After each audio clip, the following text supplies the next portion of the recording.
వస్తుందని వెయిట్ చేసి. అవును, నువ్వు రీసెంట్గా అమరాన్ మూవీ చూసావు కదా, ఏడ్చావు కదా నువ్వు. అంటే ప్రతి ఒక్కరూ ఆ మూవీకి వెళ్ళి ఏడుస్తున్న ఒక రీల్ పెడుతున్నారు రీసెంట్గా ట్రెండ్. అంటే ఇలా పెడుతున్నారని చెప్పి నువ్వు ఏడ్చి పెట్టావా, లేకపోతే అసలు ఏం కనెక్ట్ అయ్యి నువ్వు దాంట్లో? ఆ మూవీ ఇంటనే ఇప్పుడు నా కళ్ళకి వాటర్ వస్తున్నాయి. అది ఏంటి, అది నేను చూడలేదు. అంటే నేను ఇన్ని మూవీస్ చూసాను, నాకు సాయి పల్లవి అంటే చాలా ఇష్టం. ఈ ముగ్గురు అమ్మాయి, ఎందుకంటే నేను తనలా ఉండాలి, తనలా క్యారెక్టర్ ఉండాలి, నాది తనలాగా స్ట్రాంగ్ గా ఉండాలి, తనలాగా డాన్స్ చేయాలి, తనలాగా యాక్టింగ్ చేయాలి, నాకు చాలా పిచ్చి. మూవీ చూస్తారు, అందరు బాగుంది బాగుంది అన్నారు, సరే పోనీలే చూద్దామని పోయాం. అది నేను తీయలేదు వీడియో, కార్తిక్ గారు తీసాడు నేను ఏడుస్తుంటే. ఇప్పుడు నేను కావాలని ఏడుస్తే అంతగానో ఏడుపు రాదు కదా ఎవరికి. ఇప్పుడు సడన్ యాక్షన్ ఏడు అంటే ఏ నుంచి వస్తుంది, ఒక ఫీల్ ఉంటేనే వస్తుంది. చూస్తున్నాను, ఎక్కడ కనెక్ట్ అయ్యానంటే ఆ పిల్ల వాడు వద్దు మన ఇద్దరికి సెట్ కాదు ఇంకా అని చెప్పేసి ఫోన్ కట్ చేసి వెళ్ళిపోద్ది. వాళ్ళ డాడీకి చెప్తారు కదా, తను నాతో ఉన్నా లేకపోయినా తను నా మనసులో పెళ్లి చేసుకున్నాను, నా మనస్ఫూర్తి పెళ్లి చేసుకున్నాను, తను నాతో ఉన్నా లేకపోతే తన కోసం ఇలా ఉంటానని. అబ్బా అసలు మూవీ ఎలా ఉందంటే, ప్రేమించినోడు ఎప్పుడు పక్కకే ఉండాల్సిన అవసరం లేదు. తను ఎక్కడున్నా మనం ఇక్కడున్నా ఆ ప్రేమ అలాగే ఉండాలి. వాడు దూరంగా ఉన్నాడని ఇంకొక స్టెప్ వేయడము, వాడు దక్కట్లే అని చెప్పేసి ఇంకొకరి మీదకి మనం పోవడం అలా చేయకూడదు. వాడు ఉన్నా లేకపోయినా వాని కోసమే ఉండాలి. అది బాగా నచ్చింది నాకు. ఏడ్ చేశాను కదా అంటే, జానుకి ఫోక్ సాంగ్స్ తప్ప మిగతావి చేయడం చేత కాదు అనే కామెంట్కి మీ రిప్లై వచ్చింది కామెంట్స్. అందుకే కదా డీలో నేను కొన్ని సాంగ్స్ చేశాను. ఇప్పుడు డోలే డోలే సాంగ్ కానీ, ఇంకా కొన్ని అంటే ప్రాపర్టీస్ తో చేయడం కానీ, వెస్టర్న్ కూడా చేశాను నేను. నాకు రాంది కూడా నేను ట్రై చేశాను, క్లాసికల్ కూడా చేశాను నేను. వాళ్ళు చూస్తే వాళ్ళకి అర్థం అవుతుంది. అంటే మాస్టర్ ఎలాగంటే అందరు ఇలా అంటున్నారు కదా, నువ్వు డిఫరెంట్ గా చేయాలి. అభి మాస్టర్ అలానే డిఫరెంట్ అలా అని కొంచెం డిఫరెంట్ గా చేయించాడు. ఇప్పుడు ఒకవేళ ఇవన్నీ టెలికాస్ట్ అవుతే వాళ్ళకి అర్థమవుతుంది, ఓ జాను ఇది కూడా చేయగలరు. కానీ చాలా మంది నన్ను జాను చాలా బాగా చేసావురా, వేరియేషన్స్ కరెక్ట్. ఇప్పుడు డోలే డోలే సాంగ్ కి ఎక్స్ప్రెషన్స్ ఉన్నాయి, డోలే డోలే సాంగ్ ఎలా ఇవ్వాలి, చిన్నపిల్లలాగా డోలే డోలే అని ఆ సాంగ్ ఎలా ఉందో అలాగే ఇవ్వాలి కదా, అలా ఇచ్చినా తప్పే వీళ్ళకి. నాకు యాక్చువల్లీ డోలే డోలే కూడా ఎంత సాంగ్ చేయొచ్చు అని అనిపించింది, ఎందుకంటే మూవీలో అంత ఉండదు. అందుకే మాస్టర్ ఇప్పుడు గణేష్ మాస్టర్ కానీ, శేఖర్ మాస్టర్, హన్సిక గారు కానీ వాళ్ళ వేరియేషన్స్ చూసారు కాబట్టి అన్ని మంచి కామెంట్స్ ఇచ్చారు. వాళ్ళైతే వాళ్ళ అంత పెద్ద మాస్టర్స్ అయితే, ఇప్పుడు నేను ఎవరు అసలు వాళ్ళకి తెలియని కూడా తెలియదు శివ గారు. నేను నార్మల్ గా ఒక ఫోక్ సాంగ్ నుంచి నాకు ఎందుకు సపోర్ట్ చేస్తారు, మరి బాగా చేస్తేనే బాగుందని చెప్తారు, బాగా లేకపోతే బాగాలే అని చెప్తారు కదా. మరి యాక్చువల్లీ ఒకప్పుడు పొలిటికల్ ఈవెంట్స్ కానీ పొలిటికల్ స్టేజెస్ మీద డాన్స్ చేసే అది వీడియో వైరల్ అని తెలుసా, అయ్యో రావా అనుకున్నాను. అవును, నేనేం చెప్తున్నాను మీకు, వెల్కమ్ డాన్స్ ఉంటుందా పెళ్లిలో, అలా వెల్కమ్ డాన్స్ చేస్తూ ఇలాంటి స్టేజ్ పర్ఫార్మెన్స్ చేస్తూ, అప్పుడు తెలంగాణ ఉంటది కదా, అప్పుడు అలాంటి చేశాను. అలాంటి చేసి ఇక్కడికి వచ్చాను. నేను ఎంత కష్టపడి ఉంటే ఇక్కడికి వచ్చాను. ఎవరికైనా బుద్ధి ఉంది, ఎవరే చూడండి నాయన, కావాలంటే ఆ వీడియోస్ చూడండి. అలా చేసి ఇప్పుడు అక్కడి నుంచి డైరెక్ట్ టీవీ. నేను చాలా హ్యాపీ. కష్టాన్ని నమ్ముకుంటే, కళను నమ్ముకుంటే. ఇంకా ఇదేనా నీ లైఫ్? ఇంకేమైనా అనుకుంటున్నావా? నేనేం అనుకోవట్లేదు. నేను ఎంత పెద్దగా ఎదిగినా కూడా ఫోక్ సాంగ్ అయితే మానిపోను. ఫోక్ సాంగ్స్ అది ఎంత చిన్న ఛానల్ అయినా పర్లేదు, నేను చేసేస్తాను. ఎందుకంటే నేను అక్కడి నుంచి వచ్చాను. ఏదో ఎదిగినా అని చెప్పేసి ఓ సారీ నేను ఫోక్ సాంగ్ చేయను అలా కాదు, ఎంత చిన్నదైనా సరే, కానీ అది సాంగ్ సెలెక్ట్ చేసుకొని నేను చేస్తాను. ఇండస్ట్రీలోనే ఉంటాను. ఇండస్ట్రీలో కమిట్మెంట్ ఇష్యూస్ వస్తే నీకు కూడా వచ్చినట్టుంది? నాకు ఎప్పుడు రాలేదు. నాకు ఈవెంట్కి వెళ్ళినప్పుడు, ఎప్పుడు నెల్లూరు సైడ్, అది ఒక్కసారి వెళ్ళాను నేను నెల్లూరుకి. అసలు అటు ఈవెంట్స్కి వెళ్ళాను, తప్పని పరిస్థితి అప్పుడు, మనకి లిరి ఉన్నాడు చూసుకోవాలి. కానీ వెళ్ళినప్పుడు ఈ ఎవడో కూడా ఉంటాడు కదా, వాడు ఏంటంటే మనం కొత్త వాళ్ళం కాబట్టి వాడు అయ్యో ఈవెంట్ అయిపోయింది కదా, నేను స్టోరీలో కూడా పెట్టాను కదా, అదే ఏంటి మన డీలో లైవ్ స్టోరీ చేసినప్పుడు పెట్టాను. అప్పుడు తను అలా నార్మల్గా అయితే ఏంటి మరి మార్నింగ్ తీసుకెళ్ళానంటే కొట్టి పడేసా ఒకటి. ఇలాంటి సిచ్యువేషన్స్ ఇండస్ట్రీలో ఎక్కువ ఎదురవుతూ ఉంటాయి, దాన్ని ఎలా హ్యాండిల్ చేయగలుగుతాం? అంటే నాకు కాలేదు, నాకు ఈవెంట్ ఉందారైంది, కానీ చాలా మందికి జరుగుతుంది. నాకు చాలా మంది చెప్పారు, అక్క ఇలా అంటున్నారు అక్క అన్నప్పుడు, అలా అంటున్నారు అన్నప్పుడు నువ్వు తీసి లాగి పెట్టి కొట్టాలి, ఈ ఛాన్స్ నాకు వద్దనాలి. కొంతమంది అమ్మాయిలు ఏంటంటే పాపం అరే రావాలి, ఫేమస్ కావాలని చెప్పేసి కొంతమంది చేస్తున్నారు, కానీ వాళ్ళు మనస్ఫూర్తిగా చేయట్లేదని నేను నమ్ముతున్నాను. ఎందుకంటే ఫేమస్ కావాలని చెప్పేసి. ప్రొఫెషన్లో సూపర్ స్టెప్లు వేసిన జాను లైఫ్లో రాంగ్ స్టెప్స్ వేసింది ఏంటంటే నేను అగ్రీ చేస్తుంది. యాక్సెప్ట్ చేసా. ఎందుకంటే నేను తప్పు చేసిందే ఫస్ట్. చిన్నప్పుడు 16 yearsలో మ్యారేజ్ చేసుకోవడమే తప్పు ఫస్ట్. అది చాలా నేను ఒప్పుకుంటాను దానికి. ప్రెసెంట్ ఫ్యామిలీ నుంచి సపోర్ట్ కానీ ఫ్యామిలీ నుంచి ఇది కానీ చాలా మంచిగా ఉంది కదా. Daddy mummy okay okay.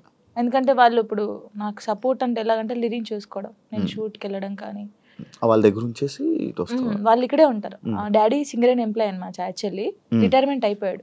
ఈ డాడీ వచ్చి ఒక 20 days ఉంటాడు, వెళ్తాడు. మమ్మీ కూడా 20 days ఉండి వెళ్ళిపోద్ది. అప్పుడు ఇంకా నా డాన్సెస్ ఉంటారు కదా, వాళ్ళని పెట్టడం, లేకపోతే మా చెల్ల ఉండడం, అలా ఉంచేసి వచ్చేస్తాను. ఓకే. జాను లిరి యాక్చువల్లీ కొంతమంది జాను లయరి జాను ఇలా అలా అంటుంటారు కదా, పేరు ఏంటి జాను లిరి? నువ్వు ఎవరు పెట్టారా, నువ్వు పెట్టుకున్నావు? నేను పెట్టుకున్నాను. యాక్చువల్లీ నా పేరు ఝాన్సీ. ఝాన్సీయా? ఝాన్సీ. ఎంత మంచిగా ఉంది. టిక్ టాక్ వచ్చింది కదా అప్పుడు, టిక్ టాక్ వచ్చినప్పుడు నువ్వు టిక్ టాక్ బాధితురాలు బాగా చేసాడే. ఓకే. టిక్ టాక్ వచ్చినప్పుడు అందరూ వేరే వేరే పేర్లు పెట్టుకుంటారు. నేను ఝాన్సీ ఎందుకు పెట్టిన, నాకు కొడుకు పేరు పెట్టుకోవచ్చు కదా, వీని కూడా ఫేమస్ చేయాలి. నాకు అప్పుడు ఉండే లిరిని ఒక హీరోని చేయాలని ఉండే. సో అప్పుడు నా పేరు ఝాన్సీ కదా, నన్ను జాను అని పిలుస్తారు. సో వీని పేరు లిరిక్స్ అనమాట. ఒక పోయం లాగా వాడు నిలిచిపోవాలని చెప్పేసి లిరిక్స్ అని పెట్టాను. కానీ లిరి అంటారు అందరు. సో జాను లిరి అని పెడదామని జాను లిరి పెట్టాను. వాని పేరు నా పేరు కలిపి పెట్టాను. పెద్ద మీ కొడుకుని తిట్టుకోడు కదా, లిరిక్స్ ఏంటమ్మా నా పేరు అస్సలు తిట్టుకోడు. వాడు చాలా హ్యాపీ ఫీల్ అవుతాడు. వాడు ఏమంటే పెద్ద అయిన తర్వాత జానమ్మా అని నీ ఫోటో వేయించుకుంటాడు అంటాడు. అదే అది రీజన్, నువ్వు టిక్ టాక్ వల్ల నీ పేరు జాను లిరి అయింది. సో నాతో పాటు నా కొడుకు కూడా ఉండాలి అని చెప్పేసి ఇద్దరు పేరు పెట్టేసుకున్నాను. ఓకే. చూసారా, ఇలా టిక్ టాక్ వల్ల పేర్లు కూడా మారుతాయి. ఇప్పుడు డీకి వచ్చాక మీ పేరెంట్స్ చూసారా టీవీ డీ షో? రియాక్షన్ అంటే మీ ఊర్లో రియాక్షన్ అసలు అందరు చాలా హ్యాపీ. జానమ్మ అక్కడికి వెళ్ళింది. మా ఊరు ఒక్క ఊరే కాదు, ఎన్ని ఊర్లు ఉన్నా అంత మంది జానమ్మ జానమ్మ జానమ్మ, అసలు నువ్వే గెలవాలి జానమ్మ, నువ్వు ఇంత ఇక్కడ దాకా వచ్చావు. చాలా నిజంగా చెప్తాను, నెగిటివ్ పక్కకు పడేస్తే నా కోసం చాలా మంది ఉన్నారు శివ గారు. నిజంగా చెప్తున్నాను, అది నా అదృష్టం. చాలా విలేజెస్ సైడ్ అటు నుంచి మంచి సపోర్ట్ ఉంది. చాలా. యాక్చువల్లీ ఫోక్ యాక్టర్ కార్తిక్ రెడ్డితో మీ బాండింగ్ ఏంటి? కొడుకు, నా కొడుకు. అవునా? ఎలా మీ ఇద్దరికి? నార్మల్ గా టిక్ టాక్ లో వాడు సేమ్ నాకు డిబేట్ చేసేవాడు, సేమ్ స్టైల్లో చేసేవాడు. వీడు ఎవర్రా బాబు బాగా చేస్తున్నాడు ఇలా గానీ. సై టీవీలో అప్పుడు ఒక సాంగ్ ఉండే, మెసేజ్ చేశాను అన్నకు చూపిస్తే ఓకేరా బాగున్నాడు చేపిద్దామంటే, అప్పుడు నాతో ఒక సాంగ్ చేస్తావనంటే, అక్క నువ్వు నాకు మెసేజ్ చేసావా? ఓకే వస్తే లాక్డౌన్ అప్పుడు వాడు హైదరాబాద్ నుంచి అక్కడికి పెద్దపల్లికి బండి మీద వచ్చాడు. వచ్చిన తర్వాత నీది మనసు నానకలేదు ఆ సాంగ్ చేసావు, అప్పుడు హిట్ సాంగ్ అది. నువ్వు పాడతావా? ఓ అబ్బా పాడు, ఊరికే అలాగన్నాడు. నువ్వు చేసిన 2000 సాంగుల్లో నచ్చిన సాంగ్ ఒక్కసారి పాడవా? లాస్ట్ పడతా అప్పుడు ఆలోచించి మంచి లాస్ట్ పడతాను. అలాగా వాడు మంచి బాండింగ్ నాకు. ప్రతిరోజు ఫోన్ చేస్తాడు, తిన్నామమ్మా, ఎక్కడున్నామమ్మా, జాగ్రత్త అమ్మా. స్టిల్ ఇప్పటికీ అసలు సచ్చిదాకా మేము విడిపోమా. చేసే ఉంటాడు కదా, వీడియో కాల్ చేశాడు వచ్చే ముందు. అమ్మ ఎక్కడ ఉన్నావు అంటే, ఇలా ఇంటర్వ్యూకి వెళ్తున్నాను రా శివ గారు అంటే, శివ గారి దగ్గరికి వెళ్తున్నావా, జాగ్రత్త అమ్మా అన్నాడు. చాలా బాగుంటాడు. అంటే వాళ్ళకి అక్క ఉంది, ఆయన కూడా నన్ను ఒక సొంత అక్కలాగా అమ్మానే పిలుస్తాడు, ఎప్పుడు అమ్మానే పిలుస్తాడు.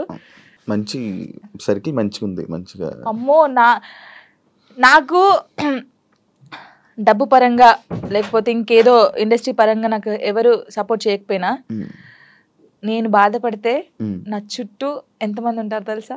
ఇప్పుడు నేను బాధపడుతున్నాను, నేను ఎక్కువ ఒక్కదాన్నే ఉంటాను కదా, లిడి నేనే, నాకెవరు ఉండరు. సో నైట్ ఏంటంటే అన్ని ఆలోచనలు వస్తాయి మనకి. నాకు కూడా రాత్రి అయితేనే గుర్తొస్తాయి ఆలోచనలు.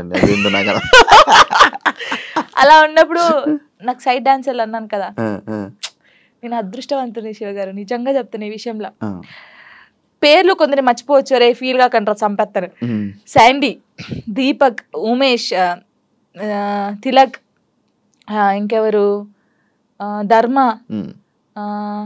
రాజారం, వీళ్ళ చాలా మంది ఉన్నారు. సంతు, రాజు, సిరి, మానస, జోష్న, ఇంకెవరు, పరమేశ్వరి, ఇలా చాలా మంది ఉన్నారు పేర్లు. ఒకసారి వచ్చేస్తారా నీ దగ్గరికి? అయ్యయ్యో ఒక్క ఫోన్ కూడా. ఇప్పుడు ఏదో ఒక సిచువేషన్ ఉందా?